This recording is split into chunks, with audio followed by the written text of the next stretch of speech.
14장 3절에서 9절까지의 말씀 저와 여러분 한 절씩 교독하시다가 마지막 9절은 다같이 한 목소리로 봉독하시겠습니다. 제가 먼저 읽겠습니다. 예수께서 배당이 나병 환자 시몬의 집에서 식사하실 때 한 여자가 매우 값진 향유 곧 순전한 나드 한 옥합을 가지고 와서 그 옥합을 깨뜨려 예수의 머리에 부으니 어떤 사람이 화를 내어 서로 말하되 어찌하여 이 향유를 허비하는가. 이 향유를 300데나리온 이상에 팔아 가난한 자들에게 줄 수 있었겠도다 하며 그 여자를 책망하는지라. 예수께서 이르시되 가만하라. 너희가 어찌하여 그 영을 괴롭게 하느냐. 그가 나에게 좋은 일을 하였느니라. 가난한 자들은 항상 너희와 함께 있으니 아무 때라도 원하는 대로 도울 수 있거니와 나는 너희와 항상 함께 있지 아니하리라. 그는 힘을 다하여 내 몸에 향을 부어 내 장례를 미리 준비하였느니라. 다 같이 읽겠습니다. 시작. 내가 진실로 너희에게 이르노니 온 천하에 어디서든지 복음이 전파되는 곳에는 이 여자가 행하되도 말하여 그를 기억하리라 하시니라. 아멘. 할렐루야. 반갑습니다. 우리 참 오래간만에 보는 것 같은데요. 우리 함께 이렇게 인사하실래요? 참 잘하셨습니다. 오늘도 은혜 많이 받읍시다. 네, 오늘도 충만한 은혜 가운데 여러분 심령에 기쁨이 넘치는 그런 한 주간이 되기를 주님의 이름으로 축복합니다. 저는 오늘 고난주간을 맞이해서 예수님이 십자가 지시던 그 마지막 주간에 걸어가셨던 그 행적을 살펴보기를 원하는데요. 오늘 본문은 수요일에 있었던 일입니다. 우리가 방금도 읽었지만 이 고난주간 수요일에 예수님이 경험하신 사건은 이 향유옥합을 깨뜨려 예수님께 헌신하는 그 여인의 이야기, 이게 수요일날 주님이 경험하신 사건인데요. 자, 본문 마가복음 14장 3절 4절을 보시겠습니까? 예수께서 배당이 나병 환자 시몬의 집에서 식사하실 때 한 여자가 매우 값진 향유 곧 순전한 나드 한 옥합을 가지고 와서 그 옥합을 깨뜨려 예수의 머리에 부으니 어떤 사람들이 화를 내어 서로 말하되 어찌하여 이 향유를 허비하는가. 이 내용은 워낙 유명한 사건이라서 제가 부연 설명을 많이 안 드려도 여러분이 다 아실 것 같은데요. 근데 이 본문에서 우리가 주의해서 봐야 될 게 하나 있습니다. 제가 종종 이 마가복음의 기록 방식이 그 샌드위치 방식을 사용한다는 말씀을 드리지 않습니까? A라는 사건과 A 다시 사건 그 중간에 갑자기 그 B라는 사건을 끼워 넣어가지고 이게 마치 그 샌드위치 모양처럼 보이게끔 기록하는 기법이 유독 이 마가복음에서 많이 사용되고 있다고 말씀을 드렸는데요. 오늘 본문도 마찬가지예요. 그래서 오늘 본문을 살짝 드러내고 앞에 우리가 안 읽은 1절과 2절 또 뒤에 있는 10절과 11절을 이어서 읽으면 이 흐름이 자연스럽게 연결된다는 걸 알 수 있습니다. 자, 보면 바로 앞에 있는 마가복음 14장 1절 2절을 보십시오.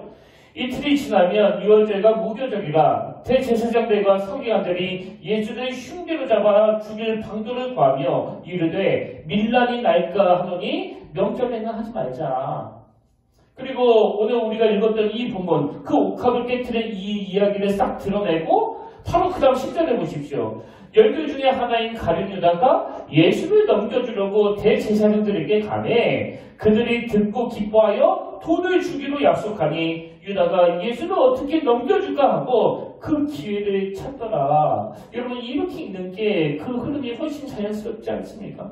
그래서 1절, 2절에서 대제사장과 서기관이 어떻게 예수를 죽일까 의논하다가 10절에 가서 가룟 유다가 그들과 결탁해가지고 예수님을 배신하는 것으로 전개가 되는 게 정황성으로 볼 때 이게 훨씬 더 자연스러운데 왜 마가는 그 중간에 전혀 다른 내용인 이 옥합을 깨뜨린 그 여인의 이야기를 집어넣는가. 그래서 제가 이 문제를 가지고 여기에 과연 무슨 의미가 있을까 한참 묵상을 했는데요. 제가 이 마가에서 들어가 보지 않았기 때문에 정확하게 이래서 그랬다고 자신할 수는 없지만 제가 이것들을 묵상하는 과정에서 한 가지 깨달은 게 있습니다. 그게 뭐냐 하니까 자, 오늘 보면 3절에 다시 한번 보십시오. 말씀이 이렇게 시작하지 않습니까? 예수께서 배당이 나병 환자 시몬의 집에서 식사하실 때 지금 예수님이 시몬이라는 사람 집에 초대가 돼서 식사를 하시는데 여기 보니까 굳이 그 시몬이 나병환자라는 걸 밝히고 있지 않습니까? 근데 이 나병은 어떤 특징을 가지고 있는가 하면 그 육신의 감각이 점점 무뎌지는, 점점 무감각해지는 그런 무서운 특징이 있는 병이에요. 그리고 제가 어느 자료에 보니까 이때는 이미 이 시몬이 나병을 고침받은 이유라는 그런 기록을 봤거든요.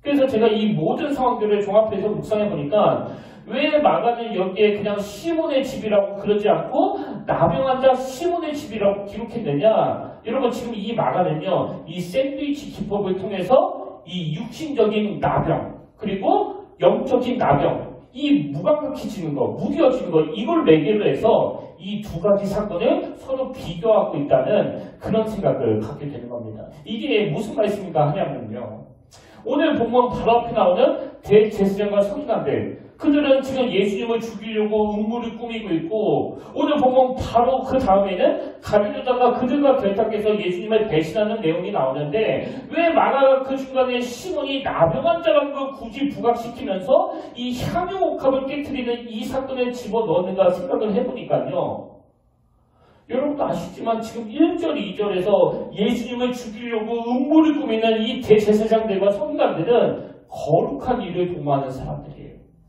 대제사장들과 서기관들은 율법학자이면서 또 율법교사입니다.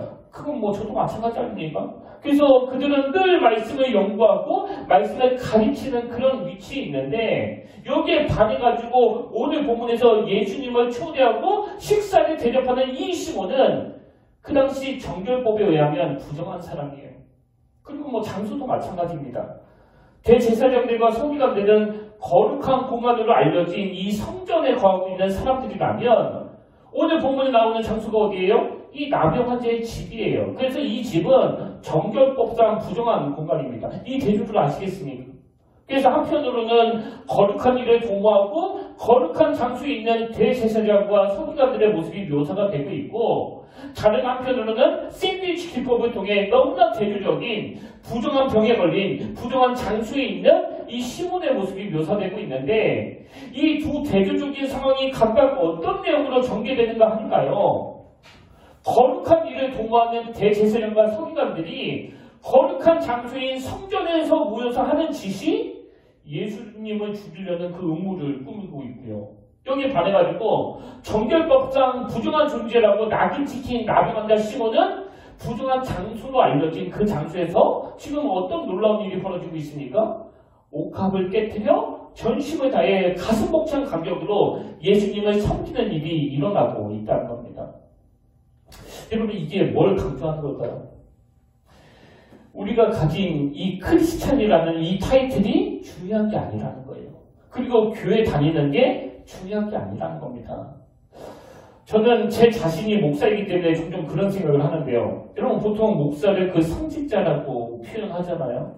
그래서 제가 뭐 지금까지 목사하면서 그런 이야기들을 많이 들었는데, 그럼에도 불구하고 제가 내린 결론이 뭐냐? 성직을 수행하는 그게 곧 성직자를 말하는 게 아니더라. 그 직분이, 그리고 그 사람이 거하는 장소가 그 사람의 영적인 상태를 대변해 주는 게 아니라는 그 이야기를 하고 있는 겁니다.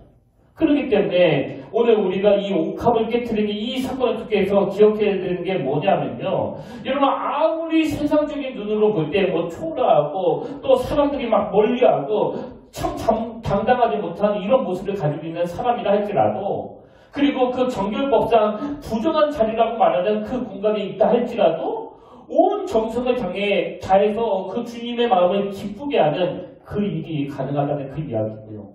반면에 모든 사람들이 다 거룩한 자라고 인정할지라도 그 거룩한 장소를 또 벗어나지 않는다고 할지라도 그곳에서 가장 악하고 가장 추한 일을 도모할 수 있다는 그 이야기가 되는 겁니다. 그리고 우리는 이걸 두려워해야 된다는 거예요. 저는 오늘 본문에 기록한 마가가 나병 환자의 특징인 이 무감각이라는 포인트를 가지고 우리에게 주고 싶은 메시지가 바로 이거라고 생각하거든요. 육신적으로 나병에 걸려있는 그게 문제가 아니고, 오늘도 멀쩡히 목사랍시고 설교하고 있는 저도 거룩한 그 경건의 모양을 다 갖추고 있는 이 교회에서 그 대사령과 서기관처럼 언제든지 영적인 무감각에 빠질 수 있고요. 또 그 반대도 가능하다는 겁니다. 그래서 우리 모두는 다 영적으로 무감각해져서 참 주님 앞에 부끄러운 자리에 언제든지 빠질 수 있다. 이게 오늘 본문 말씀에서 우리가 기억해야 될 전제인데요. 그럼 이런 질문이 가능한 거 아닙니까? 그럼 어떻게 해야 우리가 이런 영적인 무감각한 자리에서 벗어날 수 있을까? 그래서 저는 본격적으로 고난주일인 오늘 우리가 본문에 나오는 이 여인에게서 배워야 되는 또 기억해야 되는 한 세 가지 포인트를 가지고 하나씩 살펴보기를 원하는데요. 여러분 이 옥합을 깨뜨리는 이 여인에게서 꼭 배워야 되는 게 세 가지 포인트 중에 뭐냐? 그 첫 번째가 바로 올인하는 태도를 배워야 한다는 겁니다. 올인하는 태도. 제가 이 올인 대신에 좀 더 뭐 적합한 단어가 없나 생각을 해봤는데 뭐 아무리 생각해봐도 이 올인이라는 단어 말고는 뭐 적합한 단어가 없습니다. 이 올인하는 태도. 자, 본문 3절을 보십시오. 예수께서 배당인 아비 왕자 시몬의 집에서 식사하실 때 한 여자가 매우 값진 향유 곧 순전한 나다 한 옥합을 가지고 와서 그 옥합을 깨뜨려 예수의 머리에 부으니, 여러분 지금 한 여인이 이 옥합을 깨뜨렸다는 게 뭘 의미하는 거예요? 저희도 말씀드렸지만 남김없이 다 붙기를 원하는 그 여인의 마음을 표현하고 있는 거 아닙니까? 제가 자료를 보니까요, 여기 이 나드는 이스라엘에서 나지 않는 인도산 수입품이래요. 그래서 가격이 뭐 얼마나 비싼지 그 당시 이 나드의 가격이 300데나리온이라고 그러는데요. 이게 그 당시 성인 남자 1년치 봉급이라는 거예요. 여러분 만약에 1년치 봉급으로 이 나드를 구입한다면 이 비싼 향수를 어떻게 쓰실 것 같으세요? 뭐 한 방울이라도 막 흘릴까봐 막 조심조심하면서 정말 필요할 때만 쓰지 않겠습니까? 그래서 그 당시 주로 이 향수를 장례식, 결혼식 같은 특별한 날이나 여성들이 그 향기를 낼 때 이 나드를 사용했다고 하는데 그것도 아주 극소량만 한 방울씩만 사용했다는 거예요. 근데 여러분 지금 이 여인은요, 이 나드를 깨뜨렸어요. 뭘 말하는 겁니까? 오늘 다 쓰겠다는 거 아닙니까? 오늘 모든 걸 다 걸겠다는 거 아닙니까? 오늘 예수님을 섬기는 이 일에 내가 올인하겠다는 이 여인의 표현이 이 나드를 깨뜨린다는 거거든요. 여러분 솔직히 이 여인이 자기한테 쓰듯이 이 아까운 거 막 그러면서 예수님께 딱 한 방울만 떨어뜨려도요, 예수님 머리에서 그 향기가 막 진동할 거예요. 근데 그걸 다 깨뜨리는 겁니다. 그래서 저는 오늘 본문에서 이렇게 옥합을 깨뜨리며 자기의 모든 걸 주님께 올인하는 이 여인의 모습을 보면서 빌립보서 3장에 나오는 이 사도 바울의 고백이 생각나는데요. 자, 빌립보서 3장 8절입니다. 또한 모든 것을 해로 여김은 내 주 그리스도 예수를 아는 지식이 가장 고상하기 때문이라. 내가 그를 위하여 모든 것을 잃어버리고 배설물로 여김은, 그 다음 보세요. 그리스도를 얻고 해요. 그리스도를 얻고. 이게 뭘 의미하는 거예요? 사도 바울은 그리스도를 얻고 그리스도를 만난 이후로 그동안 자기가 힘들게 수고해서 만든 자기의 어떤 학벌, 자기의 지위, 자기의 지식, 그 아끼던 모든 걸 다 버릴 정도로 예수 그리스도를 섬기고 그분께 사랑을 받는 일을 위하여 자기 인생을 다 올인했다는 거예요. 그래서 사도 바울은요, 예수님을 만난 이후로 뭐 산만하게 살지 않았습니다. 맨 마지막까지 나의 달려갈 길 뒤를 돌아보지 아니하고 한 길을 향하여 집중하며 달려갔는데, 여러분 이게 사도 바울을 너무너무 행복하게 만들었다는 거예요. 지난주 월요일날 논산에서 같이 사역했었던 목사님들을 그 수원에서 만났는데요. 제가 이야기를 들어보니까 저는 이게 정말 그 소문이길 바랐는데 사실이 아니길 바랐는데, 지금 어느 교회에서는 교육자들 노조가 생겼다는 거예요. 그러면 그 교육자들이 노조를 만들어서 뭘 요구했느냐? 뭐 교회마다 다 다르겠지만 보통 교육자들은 출근이 8시 또 퇴근이 6시인데요. 근무시간 이후, 그러니까 새벽 예배 때나 저녁 예배 때 봉사하는 시간에 대해서는 사례비를 더 달라고 요구했다는 겁니다. 저는 정말 믿고 싶지가 않아요.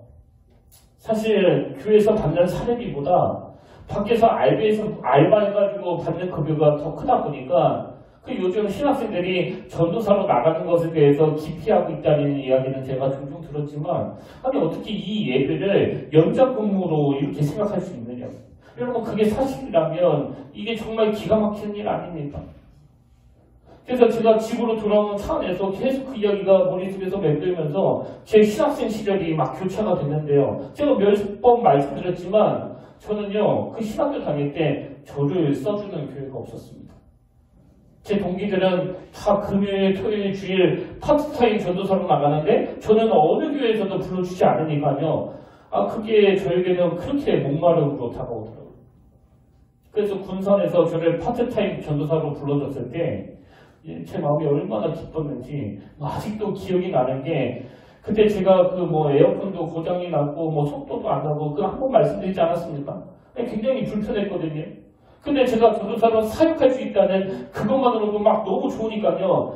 히터가 안 나와도 춥지도 않고 또 에어컨이 안 나와도 막 덥지도 않고 마음이 기쁘니까 환경에 전혀 영향을 안 받더라고요. 그래서 오죽하면 제가 그 방학 기간에는 대전에 내려오지 않고 그 교회 안에서 먹고 자고 하면서 지는 거 아닙니까? 새벽 일찍 일어나가지고 차량 운행하고 또 예배 끝나고 나면 그 주차장을 혼자 쓰면서 정말 하루하루 기쁘게 또 감사하면서 사역을 감당했는데 여러분 그때 제가 받았던 그 한 달 사례비가 얼마인 줄 아십니까? 30만 원이었습니다. 30만 원. 근데 저는요 단 한 번도 막 월급 계산하면서 내가 파트타임인데 뭐하러 이렇게 풀타임처럼 일해? 이런 생각을 한 번도 해본 적 없거든요. 사역할 곳이 있다는 그 자체가 저에게는 너무나 행복한 거예요. 그리고 그건 지금도 마찬가지입니다. 지금은 전도사 시절, 또 수련목 시절, 또 부목사 시절과는 다르게 아무도 저에게 뭐라고 하는 사람도 없고 또 감시하는 사람도 없지만요. 저는 여전히 특별한 일이 없는 한 교회에 있는 게 너무너무 좋은 사람이에요. 제가 지금 무슨 말씀을 드리고 싶은지 아시겠죠? 우리가 가치 있는 그 무엇을 발견하고 거기에 대해 모든 것을 쏟아 올인할 수 있는 일을 만나면 그게 무슨 공부가 됐든 직장에서 어떤 일이 됐든 무엇이 됐든지 간에 그건 그 인생의 행복이라는 거예요. 행복. 전혀 힘들지도 않고 또 아깝지도 않은 겁니다. 마찬가지로 오늘 본문에 나오는 이 여인은요. 예수 그리스도라는 너무나 존귀하신 주님을 만났기 때문에 지금 이 향유가 비싼 거 말고가 없는 거예요. 그냥 깨트려 다 부어버리는 거예요. 그리고 이게 이 여인에게는 행복이라는 겁니다. 그 28살에 순교했던 김 엘리엇 제가 몇 번 인용해드린 기억이 있는데요. 이분의 삶을 그린 전능자의 그들이라는 책이 있는데 저는 이 책에 나오는 이 한마디를 늘 제 목회 중심에 두고 있거든요. 그 내용을 한번 들어보시겠습니까? 영원한 것을 얻고자 영원할 수 없는 것을 버리는 자는 바보가 아니다. 다시 한번요. 영원한 것을 얻고자 영원할 수 없는 것을 버리는 자는 바보가 아니다. 한마디로 영원한 것을 알게 됐다면 거기에 다 올인하라는 거예요. 거기에 모든 걸 한번 걸어보라는 겁니다. 이것과 비슷한 말이 존 파이퍼 목사님이 쓰신 삶을 낭비하지 마라 그 책에도 나오는데요. 이 내용 한번 들어보십시오. 한 번뿐인 인생 곧 지나가리라. 오직 그리스도를 위해 한 일만 영원하리라. 이것도 그리스도를 위하는 일에 한번 집중해보라는 그 공연 아닙니까? 그런가 하면 마가복음 12장에 나오는 그 가난한 과부도 마찬가지예요. 자기의 모든 걸 다 올인하는 겁니다. 자, 마가복음 12장 41절부터 보십시오. 예수께서 헌금함에 대하여 앉으사 우리가 어떻게 헌금함에 돈 넣는가를 보실 때 여러 부자는 많이 넣는데 한 가난한 과부는 와서 둘의 돈 곧 한 고드란트를 넣는지라. 제가 자료해 보니까요. 이 랩돈은 그 당시 최소 단위의 헬라 화폐로 그 지름이 1cm가 채 안 되는 작은 동전이라는 거예요. 그래서 너무나 작기 때문에 신경 써서 안 보면 이게 넣었는지 안 넣었는지 잘 모르는데 주님은 그 눈에 잘 안 보이는 그 두랩돈뿐만 아니라 뭐까지 통찰하고 계시느냐. 44절에 보니까 그들은 다 풍족한 중에서 넣었거니와 이 과부는 그 가난한 중에서 자기의 모든 소유 곧 생활비 전부를 넣느니라. 그 과부의 형편까지도 보신다는 거예요. 여러분 사실 그 과부가 경제적으로 너무나 힘든 상황인데 이 두 랩돈 중에 하나만 넣어도 되지 않습니까? 근데 이 과부는 자기가 가진 전부를 다 넣었어요. 이게 뭘 의미하는 거겠냐고요. 주님은 그 지름이 1cm도 채 안 되는 그 작은 동전을 넣는 그 모습뿐만 아니라 가난한 중에도 자기가 가진 모든 것을 드리는 그 과부의 정성까지도 놓치지 않으신다는 거예요. 이런 의미에서 저는 고난주간을 통해서 저와 여러분 생애에 내가 하나님께 한번 올인해야 되겠다는 그 결단이 일어나기를 원합니다.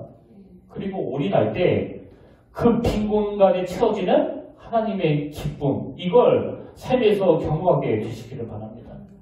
그래서 저는요, 그 10년 동안 청소년 사역에 막 내 모든 것을 걸어봤기 때문에 그 아이들한테도 여러 번 이렇게 고백했습니다. 나는 앞으로 교회를 세우려고 목사가 됐는데 너희들하고 지낸 이 시간이 얼마나 행복했던지 하나님이 오늘 밤에 당장 나를 데려가신다 하더라도, 그리고 내가 끝까지 이 교회를 세우지 못하고 죽는다 하더라도 나는 여한이 없어. 그 정도로 나는 너희들한테 행복을 많이 받았단다. 여러분, 제가 그런 이야기를 하니까 그렇게 무뚝뚝한 중고등학교 애들이 막 울더라고요.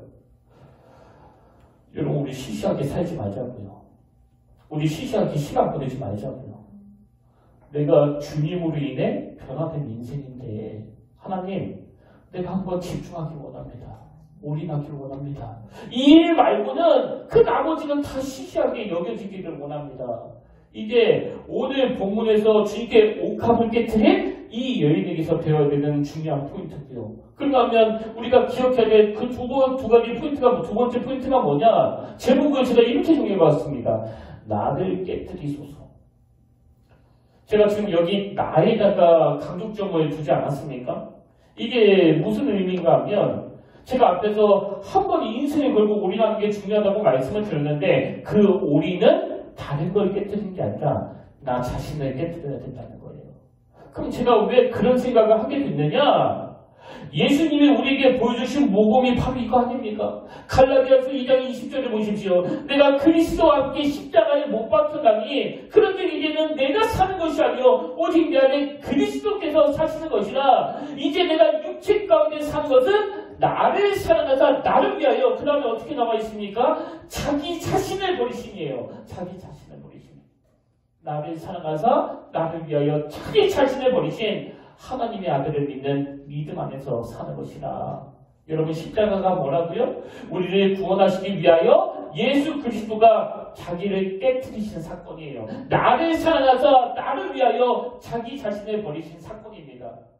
이사야 53장 5절에도 똑같은 내용이 나오는데요. 그가 찔림은 우리의 허물 때문이요 그가 상함은 우리의 죄악 때문이라. 여기 나오는 상함은 할 때 상함, 이게 히브리어로 다카라는 단어거든요. 그래서 이 단어는 무너지다, 깨지다 이런 뜻을 가지고 있는데 지금 구역에서 이사야가 뭐라고 예언합니까? 예수 그리스도의 십자가 지심은 십자가 위에서 당신을 다카, 당신을 무너지게 한 사건, 당신을 깨뜨린 사건이라는 거예요. 이렇게 주님이 우리를 너무나 사랑하셔서 당신의 깨뜨림을 통하여 우리를 구원해 주셨기 때문에 여러분, 우리가 주님께 드릴 수 있는 가장 소중한 헌신은요, 내가 갖고 있는 그 무엇을 드리는 것도 좋지만 주님이 정말 원하시는 헌신은 무엇보다도 나를 깨뜨리는 거예요. 나 자신을 드리는 겁니다. 그리고 이사야의 예언은 이게 전부가 아닙니다. 이사야 53장 10절을 보십시오. 여호와께서 그에게 상함을 받게 하시기를 원하사 질구를 당하게 하셨은즉 그의 영혼을 속건제물로 드리기에 이르면 그가 씨를 보게 되며 그의 날을 길 것이요 또 그의 손으로 여호와께서 기뻐하시는 뜻을 성취하리로다. 이게 무슨 뜻이에요? 예수 그리스도가 십자가에서 깨어짐을 당하신 그 사건은 그것으로 허무하게 끝나는 게 아니라는 거예요. 그 깨어짐은 실패로 끝나지 않고 하나님께서 기뻐하시는 뜻을 성취하는 이 일에 쓰임을 받게 된다는 겁니다. 그런 의미에서 오늘 우리가 그리스도께서 나를 사랑하사 나를 위하여 십자가에서 당신을 깨뜨리시는 것처럼 우리가 한번 그리스도를 향하여 드려지는 삶을 산다면 우리 삶은 절대로 허무하게 끝나지 않을 줄로 믿습니다. 그 초대교회 AD 155년 그 서문학교에 막 기독교 박해가 심했을 때 그 당시 지도자였던 폴리캅, 아마 아시는 분도 계실 거라고 생각하는데요. 예수님이 승천하시고 나서 뭐 베드로, 요한, 뭐 또 야고보 이런 제자들이 활동하는 시대를 그 사도 시대라고 하지 않습니까? 그리고 그 제자들의 신앙을 전수받아가지고 그 후계자들이 활동하는 시대들을 그 속사도 시대라고 하는데요. 사도 시대에서 제일 먼저 숭배한 인물이 이 야곱을 하면 이 폴리카본요. 속사도 시대에서 제일 먼저 숭배하셨던 분이에요. 근데 이분이 그 로마 당국에 체포될 때 그 당시 나이가 86세였는데요. 그 당국자들은 노인인 이 폴리카본을 처형하는 것보다는 그가 스스로 신앙을 부인하도록 하는 게 이 기독교를 말살시키는데 더 도움이 될 거라고 생각해가지고 계속 고문하면서 이렇게 회유했다고 합니다. 너 이러다가 죽는다. 한 번만 예수를 부인해라. 한 번만 그리스도를 저주해라. 그러면 내가 너 석방해 주겠다. 그렇게 막 회유할 때 이 폴리카본이 했던 유명한 말이 이거예요. 지난 86년간 예수님은 단 한 번도 나를 모른다고 하지 않으셨는데 내가 어떻게 그분을 모른다고 할 수 있겠느냐. 이 유명한 말을 남기고 순교하셨습니다. 이 순교한 폴리카본이 남긴 편지에 이런 내용이 있는데요. 잘 들어보십시오. 주님의 고난에 참여한 그들에게는 주님 곁에 그들의 자리가 있다는 것도 확신해야 됩니다. 깨뜨려지는 것으로 끝나지 않습니다. 그래서 여러분 방금 읽어드렸던 이사야 53장 말씀 중에서 우리가 확신해야 되는 건요. 이 땅에서 예수 믿는 것 때문에 포기해야 되고 예수 믿는 것 때문에 손해봐야 되는 그 깨어짐은 그렇게 허무하게 끝나지 않는다는 거예요. 이 깨어짐은 반드시 거기에 하나님의 뜻이 성취가 되고 반드시 거기에 열매가 나타난다는 겁니다. 그로 인해서 저는 우리 귀한 성도님들이 이 확신을 가지고 주님이 먼저 선행하셔서 나를 사랑하사 십자가에서 당신을 깨트리는 그분의 은혜의 강력함으로 말미암아 고난중한 삶에서 나를 깨뜨리는 일들을 통해서 죽은 그곳에서 열매가 나타나고 생명이 살아나는 이 하나의 미랄의 원리를 여러분들이 많이 경험하고 누리게 되시기를 주님의 이름으로 축복합니다. 마지막 세 번째로 우리가 기억해야 될 게 하나 더 있는데요. 그게 뭐냐니까 신앙생활을 거래가 아니라 관계 만들기라는 거예요. 자, 이게 뭘 의미하는지 설명을 드릴게요.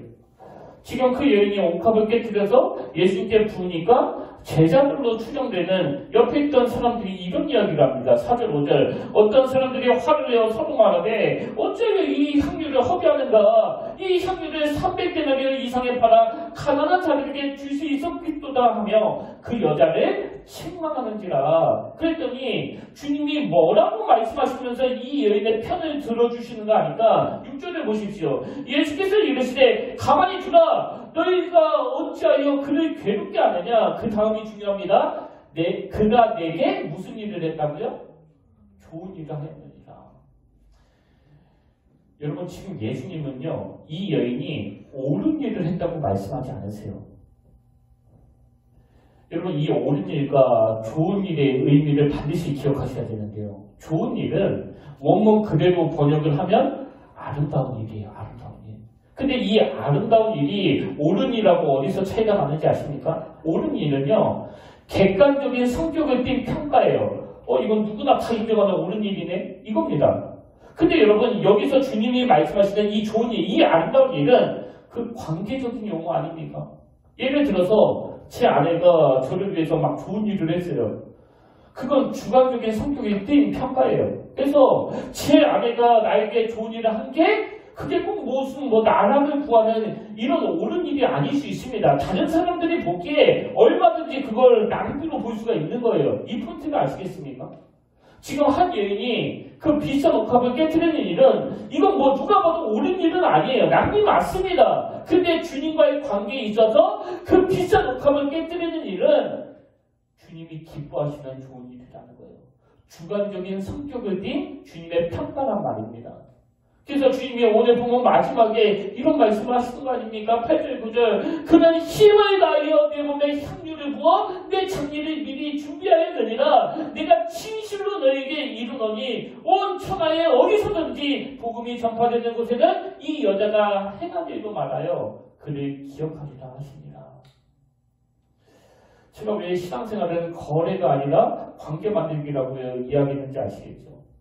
그래서 지금 이 여인이 그 비싼 옥합을 깨트리는 행위를 통해서 주님과 거래하는 게 아니라 주님과 특별한 관계를 만들어 가고 있다면 그 주님의 제자들로 추정되는 그 옆에 있던 사람은 주님과의 관계를 그 거리로 생각하니까 그 모습을 못 보고 자꾸 꾸짖고 있는 거예요. 아니 이거 팔아가지고 그 가난한 사람들한테 주면 얼마나 많은 옳은 일을 할 수 있겠느냐.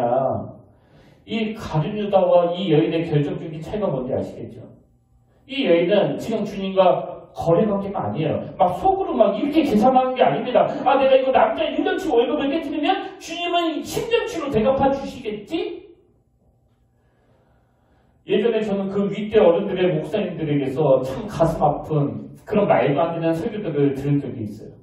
뭐 11조를 하면 복을 엄청 많이 받는다. 근데 어린 제가 생각해도 이건 좀 아닌 것 같다는 그런 생각을 했었는데 여러분 우리가 무슨 11조를 하면 한 10배씩 막 돌려받고 또 무슨 뭐 주일을 성수하느라고 그 가게 문을 딱 닫으면 막 토요일날 갑자기 매상이 3배나 오르고 이렇게 설교하고 이렇게 해석하는 건 썩 그 좋은 신앙이 아닙니다. 그건 자꾸 거래를 터는 신앙이에요. 11조를 드렸더니 막 공감이 차고 넘치더라. 그래서 11조를 하는 건 이건 거래예요. 거래. 지금 이 여인은요. 내가 한번 투자해 봐야 되겠다. 그래서 한 1년치를 들어부었더니 10년치를 주시더라. 주님과 거래를 트자는 게 아닙니다. 그리고 이건 뭐 기도도 마찬가지 아닙니까? 어떤 분은 이 기도를 계속 그 거래의 수단으로 생각해가지고 하나님 내가 이거 해드리오니 나에게 저거 해주시길 원합니다. 여러분 기도는요 주님과의 관계예요. 거래가 아닙니다. 그래서 월급을 받았는데 11조를 들여가지고 내가 쓸 돈이 부족할 때도 또 주일날 가게 문을 닫아가지고 매상이 줄었을 때도 나를 깨뜨린 이 일에 대해서 내게 참 기쁨이 되는 건 이건 주님과의 관계에서만 나오는 거예요. 여러분도 아시지만 가룟 유다는 예수님을 거래의 대상으로 생각한 거 아닙니까? 능력 있고 인기 좋은 예수님을 만나가지고 내가 이분을 통해서 내가 원하는 일들을 한번 펼쳐봐야 되겠다. 주님은 이 가룟 유다와 관계 맺기를 원하시는데 가룟 유다는 자꾸 주님을 거래의 대상으로 생각하니까 결국은 내가 쫓아다니는 주님이 그 메시아가 아니었네? 그래서 예수님을 배신해 버리잖아요. 저는요 목회를 하다가 간혹 상처를 받는 게 이런 일이에요. 저와 관계에서 10년, 20년을 정말 좋은 관계로 지냈는데 그래서 오랫동안 성교비를 보냈는데 이제 그 교회 형편이 많이 좋아졌다는 이야기를 듣고 그 더 어려운 교회에 후원하겠다고 알리고 성교비를 안 보내면요. 그 하루아침에 관계를 딱 끊고 저를 배신하는 이런 일들이 제가 목회하면서 뭐 많지는 않았지만 그래도 몇 번은 있었습니다. 그런 일을 겪을 때마다 너무 슬픈 거예요. 아, 저 사람은 나를 거래로 다가왔구나. 여러분 이제 제가 여기 평택교회 온 지 4개월만 지나면 벌써 그 5년 차가 되는데요. 간혹 제가 설교할 때나 혹은 막 찬양할 때나 그 감격에 못 이겨가지고 막 눈시울이 붉어질 때가 있지 않습니까? 그러면 그런 저의 모습을 보시고 여기 앞에서 똑같이 오시는 분들을 제가 보게 되는데요. 여러분 이건 왜 그런 거예요? 저와 여러분이 어떤 걸 주고 받아서가 아니라 지난 5년 가까이 지내오면서 그 관계가 형성이 된 거예요. 사실 저도 그랬거든요. 제가 논산에서 수련목을 마칠 즈음에 한 번은 남문희 목사님이 저를 부르시더니 이런 말씀을 하시는 거예요. 나 은퇴할 동안만이라도 여기서 나와 같이 사역하면 좋겠다. 교육 목사로 계속 남아줬으면 좋겠다. 근데 그때는 이미 대전에 있는 제 모교의 담임 목사님이 저를 직접 몇 번이나 찾아와서 도와달라고 말씀하셨기 때문에 그리고 저도 어렸을 때 그 교회에서 너무나 많은 은혜를 받았기 때문에 제가 조금이나마 그 은혜를 대갚아 드리고자 하는 그 마음으로 그 대전에서 부목사를 하게 됐는데요. 한동안은 제 모교에 와서 제가 막 어렸을 때 봤던 그 선배님들과 또 목사님과 그 전도사님들과 너무나 즐겁게 너무나 행복하게 사역을 하는데도 수련목 시절에 그 남문희 목사님께 받았던 그 사랑이 막 너무나 그리고요. 그 사랑이. 그래서 주일날 사역 마치고 집에 가서도요. 제가 막 너무 그리우니까요. 그 논산제일교회 홈페이지에 들어가가지고 남문희 목사님의 설교를 다시 들으면서 막 그 하염없이 울었었던 적도 있거든요. 그리고 대전에서 부목사 한 걸 너무나 후회한 적도 있거든요. 아 그냥 논산에 남아있을 걸 내가 왜 대전으로 왔나 그러면서 왜 그랬을까요? 남문희 목사님하고 저하고는 거래 관계가 아니었거든요. 관계였어요, 우리는. 여러분, 우리가 주님과의 관계에 있어서 자꾸 거래 관계가 되면 우리도 가리려다가 걸어간 그 길을 똑같이 걷게 되는 겁니다. 11주를 내면 복을 준다더니 이게 도대체 뭐야 이게 하나도 달라진 게 없어. 이게 다 그 거래 관계에서 나오는 시험 아닙니까? 여러분 다시 말씀드려요. 오늘 우리의 신앙생활은 거래 관계가 아니에요. 내가 주를 위하여 이만큼 헌신하면 또 이만큼 대접해 주시고 이만큼 헌금하면 또 이만큼 부어주시고 물론 하나님의 복을 누리는 차원에서 그런 요소도 있겠지만요. 저와 여러분은 이 여인처럼 그런 차원을 뛰어넘어 주님과 특별한 관계를 만들어가길 바라고 가룟 유다가 보여주는 그런 거래 관계로서의 신앙생활이 안 되기를 주님 이름으로 축복합니다. 여러분 오늘 제가 말씀드린 이 세 가지를 꼭 기억하시길 바랍니다. 첫째가 올인하는 태도. 한번 내 인생에 가치 있는 그 무엇을 위하여 앞뒤 재지도 않고 계산하지 않고 내가 이게 손해인지 덕보는 건지 따지지 않고 한번 내 인생을 걸만한 그 올인할 수 있는 그런 가치를 발견하고 거기에 올인하는 저와 여러분 되시기를 바랍니다. 그런가 하면 둘째가 다른 그 무엇을 깨뜨려 드리는 게 아니라 나를 깨뜨려 드리는 거예요. 나를. 왜? 주님이 먼저 나를 사랑하사 나를 구원해 주시기 위하여 십자가에서 주님이 당신을 깨뜨려 주셨기 때문에 우리도 주님처럼 누군가를 위하여 나를 깨뜨려야 된다는 겁니다. 그런가 하면 마지막 세 번째로 우리의 신앙이 주님과의 관계가 거래 관계가 아니라 사랑의 관계가 되기를 바랍니다. 결론을 맺으면서 한 가지만 더 살펴보기를 원하는데요. 같은 내용을 기록한 요한복음에 보면 이 옥합을 깨트린 여인을 정확하게 마리아라고 명시하거든요. 근데 오늘 보면 마가복음에 보면 이름은 안 밝혀요. 그냥 한 여자라고 나와 있습니다. 그럼 왜 마가는 이름을 밝히지 않고 그냥 한 여자라고 그렇게 표현했을까? 저는 이 부분을 묵상하다가요. 갑자기 막 그 눈시울이 막 붉어졌어요. 왜 그랬을까요? 일주일에 몇 번씩이나 이른 아침에 교회 와가지고 몰래 청소하고 가시는 그 한 여인.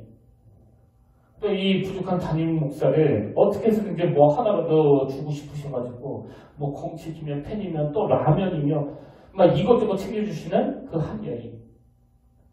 그리고 매주 우리 모두가 식사할 수 있도록 주일 아침에 일찍 와가지고 묵묵히 준비해 주시는 그 여인들이 떠올랐기 때문이에요. 그래서 오늘 이 교회가 이 교회 될 수 있었던 거는 뭐 저 때문이 아니고요. 그 한 여자, 그 한 남자 때문이에요. 여러분 만약에 요한복음처럼 마리아라고 딱 규정해서 기록하면 막 헌금하고 막 헌신하고 막 온 정성을 다하고 딱 마가복음으로 갔더니 거기는 아무도 알아주지 않아. 그래서 안 해. 그랬다면 우리 평택교회가 어떻게 됐겠냐고요. 뭐 다 났을 거 아닙니까? 근데 저는 다 말씀드리지 않았지만요. 이곳에 계신 여러분들이 한 여자로 또 한 남자로 자기를 드러내지 않고 묵묵히 헌신하고 계시는 걸 너무나 잘 알고 있기 때문에 그리고 이게 지금 한 여자라고 기록되고 있는 바로 이게 마가복음의 정신이기 때문에 저는 너무나 감동이 되는 겁니다. 그래서 눈물이 나는 거예요. 그런 의미에서 저는 저와 여러분이 하나님 앞에서 찬송가 323장 3절이요. 존귀 영광 모든 권세 주님 홀로 받으소서 멸시천대 십자가는 제가 지고 가오리다. 그 다음에 우리 다같이 이 후렴을 함께 불러보시지 않겠습니까? 이름 없이 빛도 없이 감사하며 섬기리다. 이름 없이 빛도 없이 감사하며 섬기리다. 저는 오늘 예배 드리시는 모든 분들이 하나님 앞에서 오늘 본문에 나오는 그 여자인 줄로 믿습니다. 이 교회를 섬기시되 지금까지 이름 없이 빛도 없이 묵묵하게 조용하게 섬겨주시는 여러분들의 삶 가운데 늘 하나님의 뜻이 성취가 되고 늘 하나님의 놀라운 열매가 나타나게 되시기를 주님 이름으로 축원합니다. 오늘 이 말씀을 기억하시면서 우리 찬양 함께 불러보길 원하는데요. 내 마음의 주를 향한 사랑이 나의 말에 추가 주신 진리로 나의 눈에 주의 눈을 채워주셔서 이렇게 하나님의 사랑이 영원히 함께하는데요. 그 사랑은 누구한테 주시는 사랑이에요? 십자가의 길을 걷는 자에게, 순교의 삶을 사는 자에게, 오늘 말씀으로 빗대어 말하면 나를 깨뜨리는 자에게 부어주시는 사랑이에요. 이 찬양을 함께 부르실 때 우리 그 사랑을 사고하며 또 결단하며 하나님께 불러드리기를 원합니다.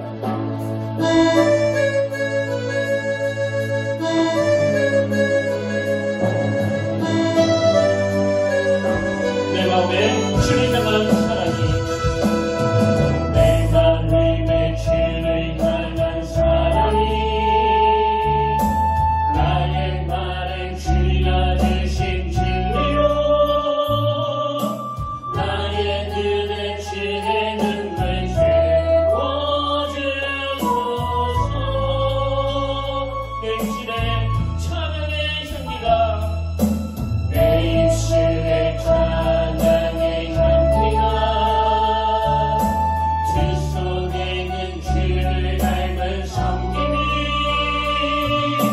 나의 삶의 주의 흔적 남게 하소서. 하나님의 사랑이 영원히 함께하리, 하나님의 사랑이 영원히 함께하리.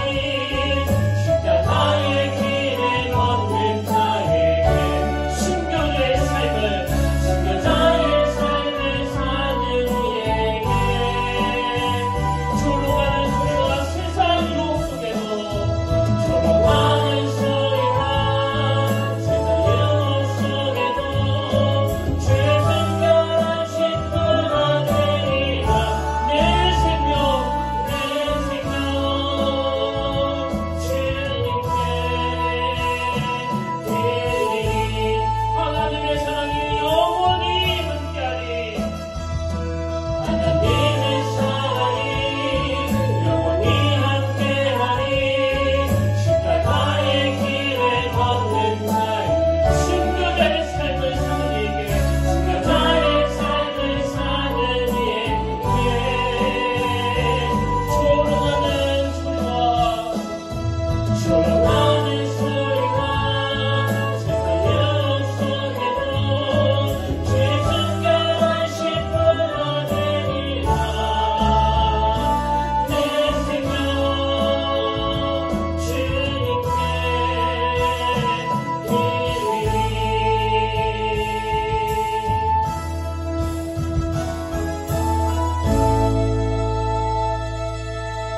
살아계신 하나님 아버지, 오늘 고난주에 주님이 십자가를 지시기 전 그 걸어가셨던 그 행적을 살펴보면 주님의 마음을 기쁘시게 하는 자가 누구인가 말씀을 통해 깨닫게 하시니 감사드립니다. 오늘 이 옥합을 깨뜨리는, 자기의 모든 걸 드리는 이 여인의 행위가 2000년이 지난 지금까지 전해지는 것처럼 우리의 삶도 그렇게 기억되기를 원하오니 아버지, 오늘 우리 안에 한번 내 모든 걸 주님께 올인하겠다는 그 결단이 일어나게 하시고, 나를 사랑하사 자기 자신을 버리신 예수 그리스도를 닮아 우리도 누군가를 위해서 내 자신을 깨뜨려 드려지는 그 몸부림이 일어나게 하시며, 무엇보다도 우리의 신앙생활이 주님과 거래 관계가 아닌 관계 맺음에 초점을 둘 수 있도록 은혜를 허락하여 주시옵소서. 그래서 하나님의 뜻이 우리를 통해 성취되며 우리 삶 가운데 한 생명을 살려내는 귀한 열매가 맺어져 오늘 주님의 마음을 기쁘게 하는 귀한 존재로 살아가도록 인도하여 주시옵소서. 그 은혜의 자리로 인도하여 주실 줄 믿사오며 거룩하신 예수님 이름으로 간절히 기도드립니다. 아멘.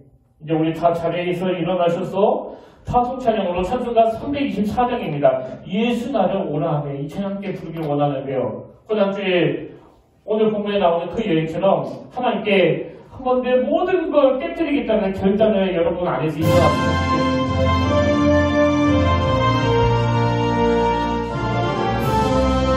예수 나를 오라 하며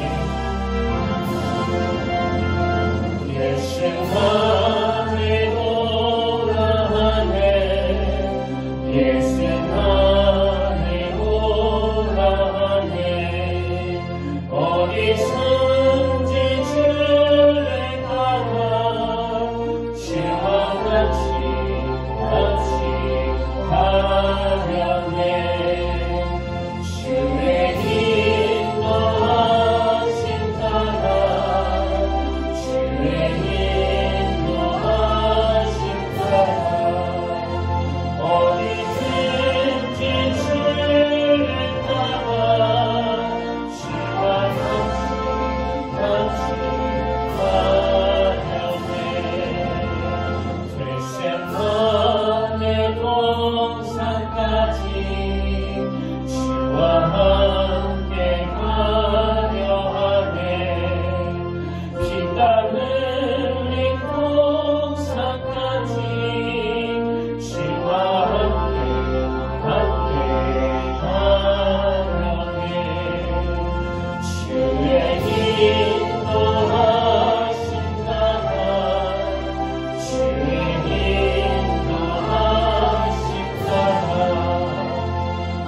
주의든지 주를 따라 주와 같이 가려네 심판하실 자리까지 주와 함께 가려 하네 심판하실 자리까지 주와 함께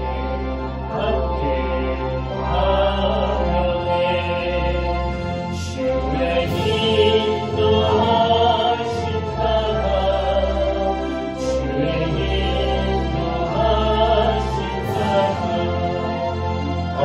어디든지 주를 따라 주와 같이 주가 크신 은혜 내려 주가 크신 은혜 내려 나를 항상 돌보시고 크신 영광 보여주며 나와 함께 다시네 주의 인도하심 따라 주의 인도하심 따라 어디든지 주를 따라 주와 같이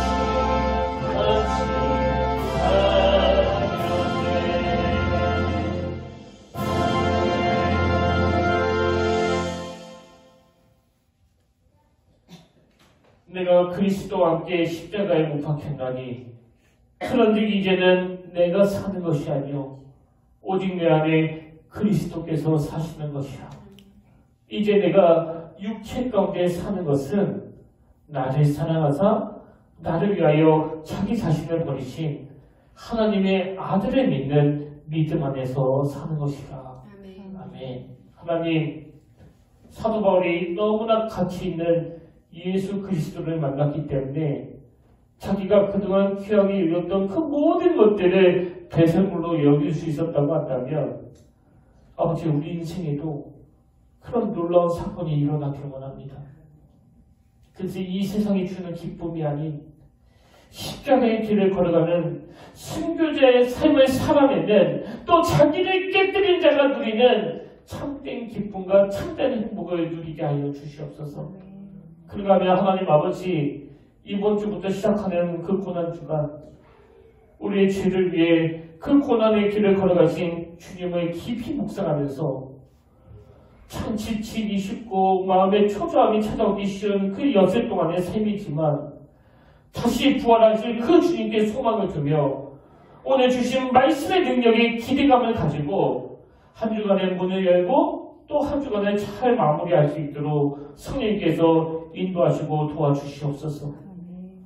이제는 우리 주 예수 그리스도의 은혜와 하나님 아버지의 다함없는 사랑과 성령님의 감동, 감화, 위로교통 충만하심의 역사가 오늘 주신 말씀 마음에 담고 이번 고난주간 주님을 위해 나를 깨뜨려 주시옵소서 그렇게 고백하며 결단하는 모든 주의 자녀들 머리 위에 지금부터 영원토록 함께 하시기를 간절히 축원하옵나이다.